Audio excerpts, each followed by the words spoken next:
पहले हम लोग डिस्कशन करते हैं आरबीआई की जो मीटिंग का आउटकम आया है उसके बारे में।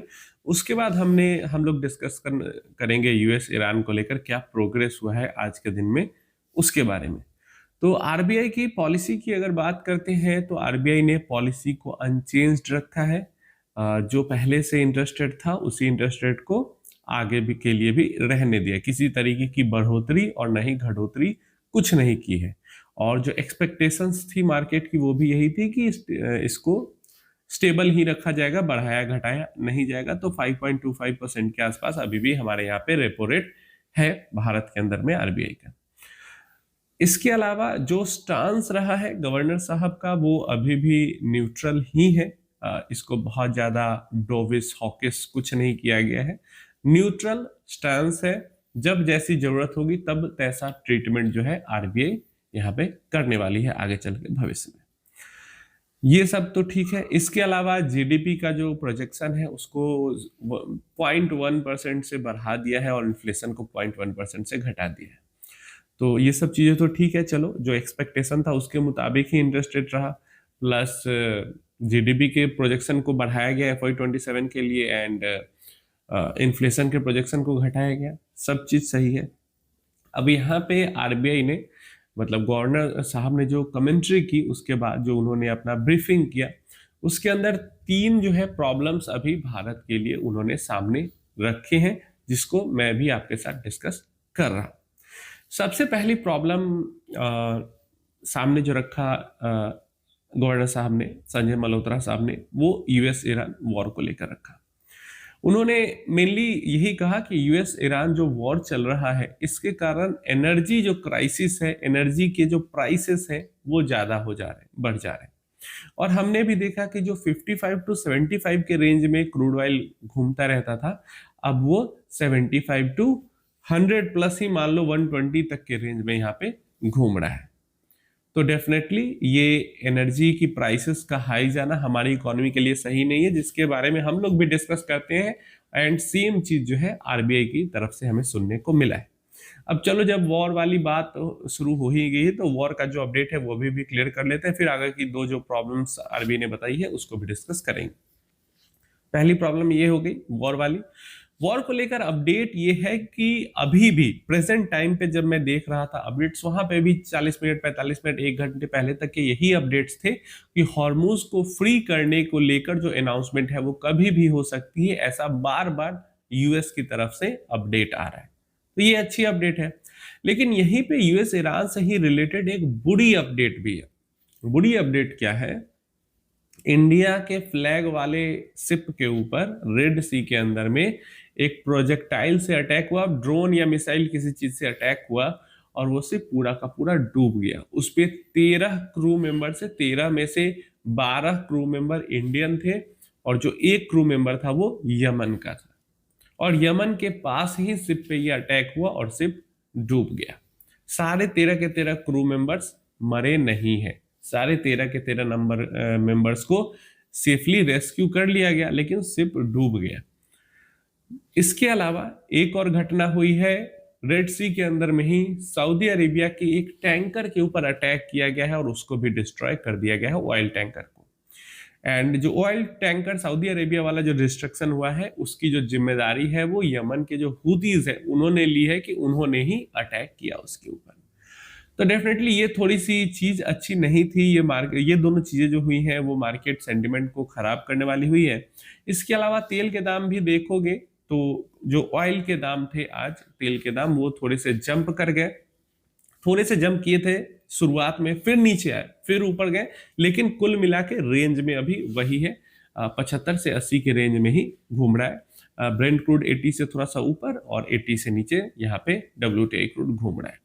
थोड़ा सा निगेटिव सेंटिमेंट तेल के मार्केट पे आया ये दो न्यूज आने के बाद। अब जो आगे के अपडेट्स हैं उसकी बात कर लेते हैं। तो एक जो अगला प्रॉब्लम आरबीआई ने यहाँ पे बताया जो फ्यूचर के लिए अभी है और फ्यूचर में थोड़ी शॉर्ट टर्म के लिए हो सकता है, वो है ट्रम्प टैरिफ की अनस्टेबिलिटी।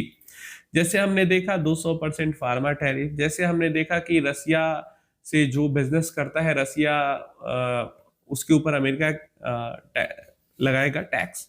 100% का, और बिल वगैरह सब पास भी हो चुका है, सारी फॉर्मेलिटी कंप्लीट हो चुकी है। अब बस जब मतलब इच्छा हो वो लोग टैरिफ लगा देंगे 100% का, जो भी देश रसिया के साथ बहुत ज्यादा ट्रेड करता है उसके ऊपर, हमारे ऊपर भी लग सकता है। जब अमेरिका बोलेगा तब रूस से तेल खरीदो, जब अमेरिका बोलेगा तब रूस से तेल ना खरीदो, तो आपके ऊपर टैरिफ नहीं लगेगा। अगर आप ऐसा नहीं करते हो तो आप पे लगेगा, ऐसा अमेरिका कह रहा है। अभी तो अमेरिका ने अलाउ किया था ना थोड़े दिन पहले। तो इसको भी जो गवर्नर साहब है वो कहते हैं कि ये भी एक बड़ी चुनौती यहाँ पे है, पॉलिसी की अनसर्टेनिटी। और इस पॉलिसी की अनसर्टेनिटी का भी निगेटिव इम्पैक्ट जो है वो आ सकता है। कोई ठीक नहीं है ट्रंप का, है ना। ट्रंप बिना पेंदी का लोटा जो होता है, एक कहावत वो है, या फिर कुछ कहा जाता है ना, प्लेट का में बैंगन है इधर से उधर लुढ़कते रहता है, वही वाला चीज ट्रंप के साथ लागू होता है कि कब क्या कर दे किसी को नहीं पता। तो पॉलिसी को लेकर जो अनसर्टेनिटी है वो एक यहाँ पे प्रॉब्लम बनी हुई है। तीसरा अपडेट उन्होंने दिया, तीसरी जो उन्होंने चुनौती रखी वो उन्होंने रखी है मॉनसून को लेके और एल नीनो अफेक्ट को लेके। हमने पहले भी बात किया था, पहले भी एल नीनो का जिक्र हुआ था, जो इसके अंदर मौसम के अंदर की थोड़ी सी गड़बड़ी होती है। और एल नीनो के बारे में तो कहा जा रहा है कि अगले साल जो एल नीनो का इफेक्ट है वो और ज्यादा रहेगा, भीषण गर्मी वाला इफेक्ट रहेगा। अभी जो अगले महीने में सितंबर में है उसमें कुछ एल नीनो का इफेक्ट हमें देखने को मिल सकता है। मॉनसून को लेकर भी अपडेट उन्होंने दिया, उन्होंने जो अपना रिपोर्ट दिया वहां पे उनका कहना है कि देखो, पहले से जब बरसात नहीं हुई थी और मॉनसून आने वाली थी तो वेदर रिपोर्ट आ रही थी ऐसे कि 10% तक 10% तक कम बारिश हो सकती है। नॉर्मल जो बारिश होती है मॉनसून में भारत के अंदर उसका 90% ही बारिश होगा। लेकिन अभी क्या हो रहा है, 90% भी बारिश नहीं हो रहा है। हाँ, डेफिनेटली जहां पे हो रहा है वहां पे बाढ़ आ गई है, लेकिन काफी सारे जगह पे, और एवरेज अगर भारत की बात करें तो वहां पे लगभग 13 से 15% तक कम बारिश हो रही है ना। तो जो 90% बारिश को लेकर पहले प्रोजेक्शन दिया गया था वो अब 85% ही बारिश हो रही है, एवरेज अगर पूरे भारत की बात करें तो। हाँ, डेफिनेटली कई जगह पे बाढ़ प्रभावित भी हुए हैं, लेकिन एवरेज की हम बात करें, हो सकता है कहीं पे बहुत ज्यादा हो रही हो, कहीं पे कम हो रही हो, इस कारण से एवरेज यहाँ पे कम है। तो ये जो तीनों चुनौती है वो अभी कहा इन्होंने आरबीआई के गवर्नर साहब ने कि ये सब चुनौतियां हैं अभी। अब इसको इसी कारण देखो कि ये कमेंट्री जो है वो मार्केट को उतना पसंद आया नहीं, इसी कारण देखोगे तो मार्केट में बड़ा एक हिकअप, 100 पॉइंट से ज्यादा का हिकअप आया था बीच में निफ्टी 50 के अंदर, वापस रिकवरी हो गई, इसीलिए हमारा निफ्टी 50 फ्लैट भी है। इसके अलावा अगर मिड कैप की बात करें तो मिड कैप अच्छा किया है, 0.25% से ऊपर का जंप है, स्मॉल कैप में 0.7% से ऊपर का जंप है, माइक्रो कैप में तो 1.3% का जंप है। तो मिड स्मॉल माइक्रो अच्छा किए हैं, लार्ज कैप हमारा ऑलमोस्ट फ्लैट रहा है। शुरुआती कमेंट्री जो शुरुआती चीजें थी आरबीआई की तरफ से वो मार्केट को पसंद आई, लेकिन उसके बाद धीरे धीरे ये जब चुनौतियों की बातें होने लगी तो वो मार्केट को पसंद नहीं आया, और इस कारण से मार्केट में हिकअप देखने को मिला। आप अपनी राय इन सारी चीजों के बारे में नीचे कमेंट बॉक्स में जरूर से दे सकते हो। और आज के दिन में तो एक और चीज हुई है, रुपया हमारा आज के ट्रेडिंग आवर के दौरान में 94 तक चला गया था, मतलब 94 पॉइंट समथिंग, 94.8 94.9 इसके आसपास तक चला गया था। लेकिन वापस से जब मैं ये वीडियो बना रहा हूँ मैंने देखा कि 95.1 के आसपास आ गया था। तो रुपी स्ट्रॉन्ग, जैसे ही क्रूड ऑयल ऊपर से नीचे आता है रुपी भी हमारा नीचे से ऊपर आने लगता है, और रुपी को तो आरबीआई ने काफी ज्यादा सपोर्ट भी किया है, तो डेफिनेटली ये भी अच्छी चीज है।